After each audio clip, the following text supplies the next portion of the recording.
ఎక్కడ చూసినా పరమాత్మ యొక్క స్వరూపం మనకు కనపడేలాగా ఆ నక్షత్ర రూపుడైనటువంటి ఆ పరమాత్మ యొక్క స్వరూపమైనటువంటి 7 కొండలకి నక్షత్ర హారతిని ఆచార్య స్వామి వారు సమర్పించబోతున్నారు.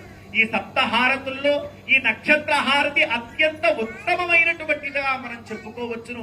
ఈ నక్షత్ర హారతి దర్శనంతో మన జీవితాన్ని మనం ఎంతో చక్కగా చరితార్థం చేద్దాం.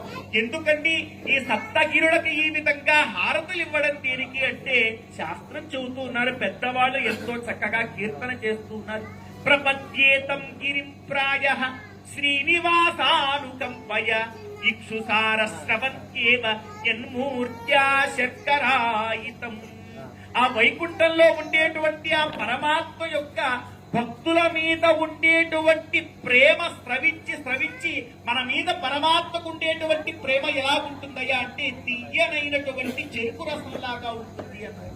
ఆ చెరుకు రసం లాంటి ప్రేమ స్రవించి ఒక దగ్గర చేరిపోయి కలకండ వలె ఘనీభవించేస్తే ఆ కలకండలాగా ఘనీభవించినటువంటి స్వరూపమే ఈ 7 కొండలు మరొకటి కాదని చెప్తూ వర్ణన చేస్తున్నారు.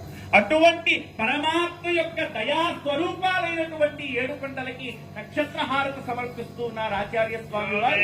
గోవింద నామస్మరణతో గోవింద